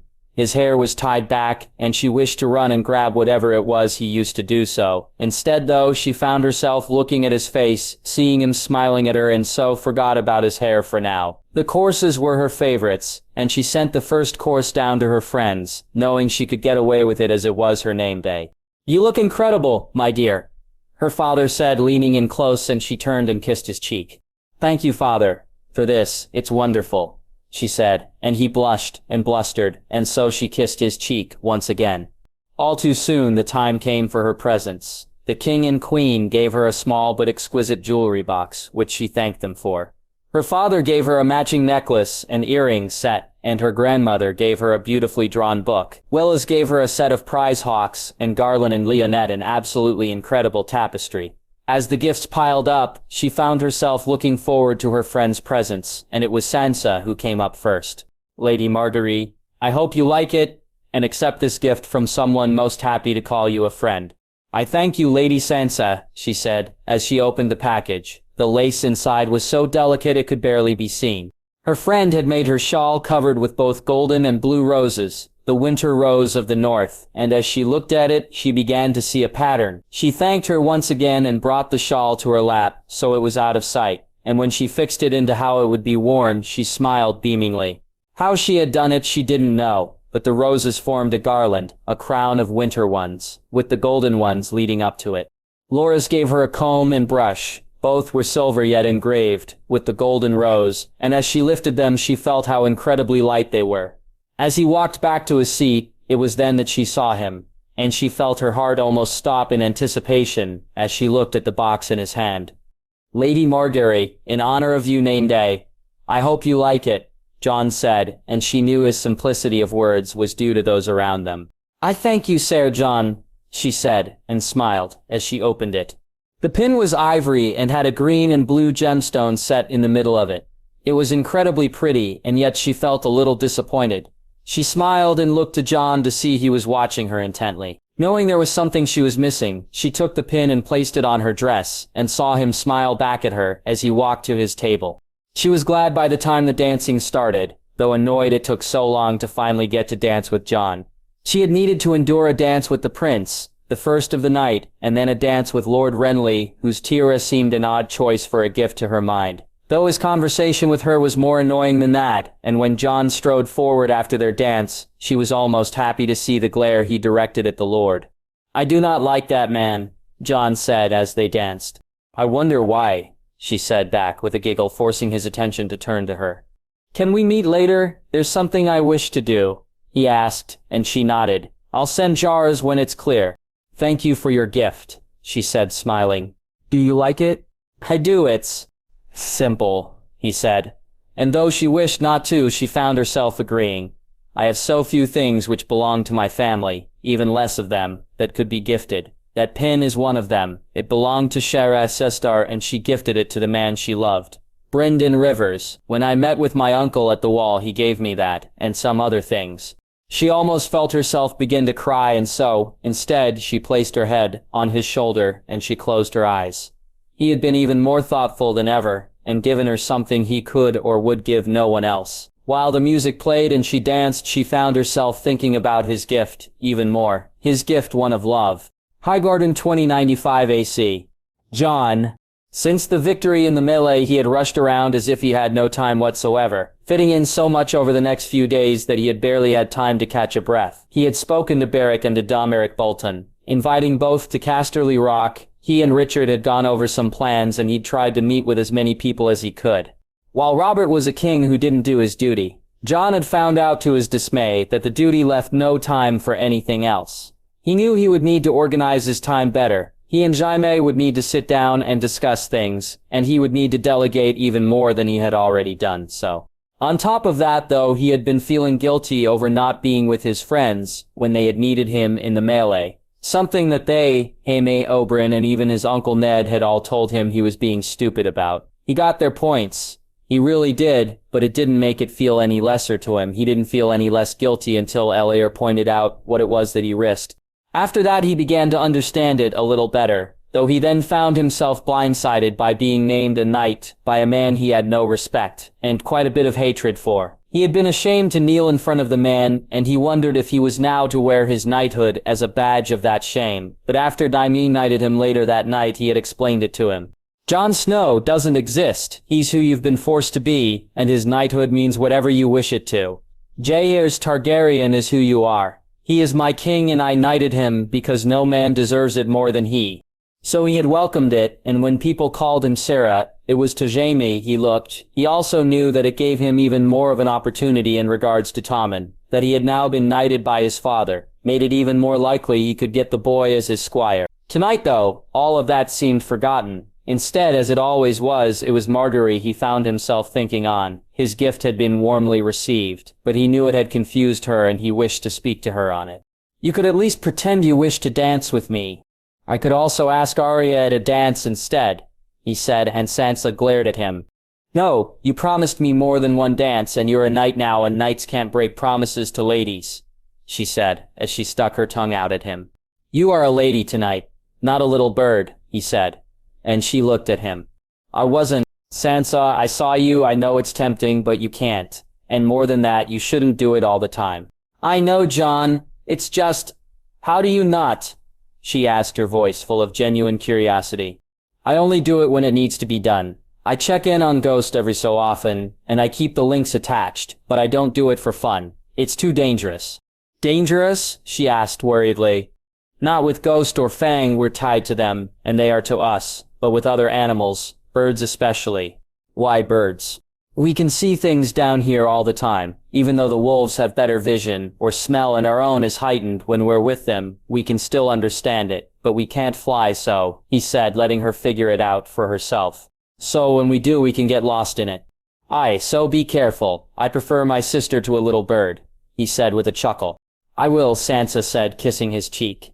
He eventually got his chance to dance with Margaery, and seeing her wear the pin made him long to tell her the truth of it. Even though his mind had been racing all day with the thoughts of another truth. She had been surprised at the story, and he knew then she had been initially disappointed with the gift, but thankfully once he'd explained she had welcomed it. The rest of the night went by in a blur, and all he could think of was of meeting her later, of seeing her there, and of what he wished to say and do. Laying on his bed, he went searching for his sister, finding her and Lygarin to be sleeping in the cave, and both were happy to feel Tyrion's presence near them. He didn't speak to Rhaenys and instead allowed her to rest. He instead getting up and dressing. The red shirt and black outfit was one he'd not worn in some time. Once ready, he left his room, sending Ghost and Jorah's to Margaery's, while he and Walder walked outside the keep. "You are sure of this, Jon?" Walder asked. "I am. You can do it." "I can if you're sure," Walder said, and he nodded, relaxing the man. When Jorah and Margaery met up with them, he leaned in and whispered in her ear, after which she looked him in the eye and nodded before she moved forward to kiss him. Holding her hand, they walked through the gardens and eventually made it to their destination. The three singers seemed to shine in the moonlight, and leaving Margaery with Jorah, he walked and took his place. Walder standing in front of him. "Who comes before the old gods this night?" Walder said, keeping his voice low, though it still echoed loudly in the quietness of the night. Jon turned his head and looked back a few feet away to see Margaery and Jorah standing there. "Margaery of House Tyrell comes here to be wed. A woman grown, true-born and noble, she comes to beg the blessings of the gods." "Who comes to claim her?" Jorah said. "Daenerys of House Targaryen, rightful king of the Andals. Rhaegar and the First Men comes to claim his queen, who gives her," he said, surprised at how firm his voice was. "Sarah Jules of House Wetwolf, Kingsguard to the rightful king and queen," Jorah said as he and Margaery walked the final few feet and joined them. "Lady Margaery, do you take this man?" Walder asked. "I take this man." "Jaehaerys Targaryen, do you take this woman?" "I take this woman," Jon said, taking her hand in his and leading her to the tree. "What the gods have joined in this sacred oath is true, and forever. Let it be known that Jaehaerys and Margaery are one now and always," Walder said. Jon knelt down with Margaery following, and bowing his head, he prayed to the old gods. He prayed to make his wife happy, to keep her safe, and vowed to love her always. Standing back up, he looked in her eyes, saw her smile, and moved closer to kiss her, holding his wife in his arms and wishing he'd never have to let her go. Easterly Rock, 25 AC. Tyrion. While he missed not having everyone here, he found he enjoyed himself also, even more so when the letter arrived from Dorne. He had been almost too nervous to open it, putting it off until he went to his room that night. The smell of her perfume on it, enough to make him smile. When he did eventually open it, he was relieved and excited by what it said, by what she suggested, and he had ended up rereading it almost every night since. "My lion." I find my nights to be dull and without entertainment, my bed to be far too big and far too empty, the quietness seeming so dull compared to the roars I enjoyed so much. Were it not for my uncle's own visit to the Reach, I would have been able to come to visit and find out if the memories I think on are ones which can be repeated, or dreams I shall need to look back on. I hope this letter finds you miserable and alone, pining for the princess you left behind, thinking of the delights we shared, and will share once more. I have convinced my father that a trip to Casterly Rock is in our interests, that a second set of eyes on the lions is a good thing. As I write this, I find there are many places my eyes wish to travel, many sights I wish to see, and delights I wish to savor. I shall see you soon, but until then, I will think of you, especially when my hand invariably begins the work your tongue is so much better suited for. Arya. Just thinking about the letter and the thoughts of her coming to visit was enough to distract him yet again, though given how Harris was droning on and on, maybe that was not a bad thing. When his uncle's good father left, both Bronn and Satan took their seats, and as always it was Bronn that started things. If words were weapons, that man wouldn't be able to beat Satan here, Bronn said to chuckles from Tyrion, and an annoyed glare from his squire. I've been getting better, Satan said, affronted. Aye, put a bow in your hand, and we're screwed, but you wield a sword little better than you do a lance.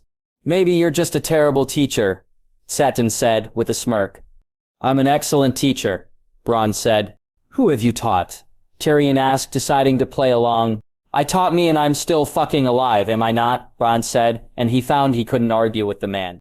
He developed an interesting relationship with the former sellsword turned mummer assassin. It seemed the man had hopes and dreams for a future that didn't involve doing either. Given what he knew, it may turn out he'd get them, as Tyrion had been almost as surprised at Bronn's appearance at the cave as the man himself was by what Tyrion was doing there. I fucking knew it. I knew there was something about the boy. He's a fucking Targaryen. Isn't he? He is. What do you intend to do with that information? Tyrion asked as Lygonran moved forward. Thankfully Rhaenys was still sleeping, as he had some control over his own dragon. I intend to do fucking nothing. I'm not a fool though. It does mean I've got a better chance of getting me castle now. Castle? Aye, a castle. A small price to pay to a worthwhile man, Bryn said with a smirk. You think you're worthwhile? I think I can be. You've already found that out. I'm sure the boy will too, in time. You do realize we could just kill you, Tyrion said. But if that was who you were, then I'd be dead already, Bronn said, and Tyrion laughed at the man's logic, sound though it was. It had turned out to be a blessing in disguise, as it seemed that Bronn wasn't the only one who was eager to know what Tyrion did on his visits to the vaults. While he knew now the man could be counted on, he wasn't sure that Septon finding out the truth without Jon and the others here to speak to him was a good thing. Any word from the tourney, my lord? Septon asked. No, it should be done by now. They will no doubt be on their way home soon, he said, seeing the boy smile at that. Good, the boy said, and Bronn jumped on it faster than he could. What's wrong? You miss them that much? Is our company not good enough for you? Or is it just that we don't smell like a rose? Bronn said, and the boy stood up angrily before he composed himself and looked to Tyrion before leaving the room. Bronn sat there with a little smirk on his face, while Tyrion just shook his head. What? The boy needs to learn, Bronn said nonchalantly. Learn what? He needs to be able to have the piss taken out of him, especially over that. You really think? He asked, still not sure. Bronn was right. He and the Rose, though they don't fully know it yet. How do you know? He asked, wondering how he had seen what Tyrion had not. How do you think I knew about Jon, or to follow you? There's a reason I've lived this long, and it's not just that I'm good with a sword. The rest of his day he went over figures and was happy to see the numbers just kept getting better. The ice trade in Essos was incredible. It was already reaching better numbers than most of their other non-material trade. Wood still being the biggest of it all, their gold production was steady. Silver was slightly up, and both their coin in their vaults and their accounts in the Iron Bank had never been higher. He had received a raven from the maester at Winterfell regarding a use for the windwheels that he'd not thought of. Even though they'd used it to pump water, the idea of pumping it around the keep was something he'd not considered. He had set Jardine to the task and had found the new maester to be a different sort than Krillin was, though he still wasn't completely sold on trusting maesters. My lord, a raven, he heard Septon say, and so he pushed the books to one side and took the raven from the boy. opening it eagerly when he saw the golden lion's seal. Tyrion, we are ready to depart, and should arrive home within the moon. Jon won the duels yet again, and there were some other matters which we need to discuss. I look forward to our return. Jaime, they're on their way back. Jon won, he said, and saw the smile on Septon's face, and thinking on Bronn's words, he wondered if it was Jon's win or Loras's return that his squire was happiest about. Is there anything else you need, my lord? Septon asked. No. Go rest. I'll see you on the morrow. Good night, my lord. Good night, Septon, he said as the squire left. Looking down on the books, he got up and rubbed his brow, deciding to call it a night himself. He walked to the kitchen and filled a small sack with some fruit, cheese, and some peach pie, then grabbed a bottle of wine before taking the lift down to the vaults. Without Walder or Jor's here, the guards they picked were not allowed into the vaults themselves. Even though it was only Sarala who stayed there now, they, as far as he knew, adhered to that policy, and he gave the two on duty a nod as he walked through the door. He headed past the rooms and out onto the beach, down through the sand and into the caves. As he walked further in, he found both dragons laying there after having clearly eaten, placing his food on the ground. He walked over to Rhaenys, her purple eyes looking to him as he did so. They are on their way back. My nephew won once again. We should see them soon, he said, reaching out and stroking his nephew's dragon, and feeling her trill as he did so. He then walked to Rhaegar and sat down. Grabbing his food, he began to eat and even shared the pie with the dragon, his dragon having a sweet tooth while Rhaenys preferred meatier fare. Leaning against the dragon's back, he drank his wine as he began to tell the dragons of his day, of what he got up and what plans he was making. Soon all three of them were sleeping, and he once again found himself dreaming of flying through the air. King's Landing 2095 AC. Jon Arryn, ruling without the king and the royal family, he found much to his liking. Had Lysa not been here during the time, it may well have gone down as some of the happiest of his life. He enacted laws, organized projects, and didn't have more than one feast to attend to until Illyrio returned. Before then, he was simply able to be hand, to rule and to see the benefits of that rule, without spending most of his time running after Robert and clearing up his messes. Each night he went back to the Tower of the Hand, though it was a night of other problems. Seeing Lysa with their boy, how she coddled him and fussed over him, even berating him for chiding the boy during one of his all-too-regular temper tantrums, was as tiring as dealing with Robert. More and more he wished she had gone to the damn tourney. He'd even asked Cutter to take her only to be reminded that Tullys were not invited. Had they not planned to gut the roses for coin? He'd have been sorely offended by that. As it was, he was still incredibly angry. Bad enough that his good sister and brother had been all but banned from the Reach, but his wife also. It was too much. Robert had explained that Lysa wasn't actually specifically told not to attend, nor had Catelyn or Edmure been, but the perception was clear, and none of them had been officially invited. A snub he intended to pay back when he could. My lord, a raven from his grace, Pycelle said, handing him the scroll. Waiting until the man left was annoying, as Pycelle's mummery and his eagerness to see what his reaction to the king's words was all too clear to Jon. But wait, he did, and once Pycelle left the room, Jon opened it before throwing it down on the table. Of all the damnable things that little monster could do, pulling a knife on Gerion's daughter, as if they didn't have enough issues with the damn lions. You called, my lord, his steward said, sticking his head through the door later that night. Aye, that list of prospective Kingsguard, do you remember where I put it? He asked, and the man nodded, walking to the shelf, and then pulling down a book, and handing him the note. Thank you, I find my head clouded this evening, Jon said, and his steward just nodded as he left. Fucking Boros Blount, he thought as he looked through the names. In the end, he just put the list back on the shelf, and poured himself a glass of wine before quickly draining it, deciding he'd deal with that on the morrow. Walking into his rooms, he saw Lysa sitting with Robin asleep on her lap, his wife singing softly to the boy, and while her voice was atrocious, it still made him smile to see that sight. Compared to the others, he thought as he shuddered to remember her breastfeeding the boy while they broke their fast. Taking a seat, he began to drift off, only for his wife to speak to him, forcing him to stay awake for a while longer at least. Have we heard any news from Peter? Lysa asked. Not yet, my dear. We did receive a raven from the king about Princess Joffrey's behavior, but nothing from Peter yet. But he swore he'd write. Has he been harmed? Has something happened to him? Lysa asked, her voice rising enough to wake Robin. Hush, hush now, my sweet boy, she said, and their son went back to sleep. I'm sure he's perfectly well, Lysa. He is a very busy man, though, and perhaps his duties have kept him from writing, he said, and she nodded. You keep him far too busy, she said, shaking her head. Indeed, he said, already tuning out the inevitable diatribe that was coming. Whatever it was, she said, he slept through it. He woke up stiff and uncomfortable early the next morning, and broke his fast alone. He was actually working in his solar before the dawn broke. Illyrio's coin had been an incredible boon, both through taxes and through loans and barring giving the man access to 1 or 2 markets, and then allowing him to buy some buildings. The man had asked for nothing.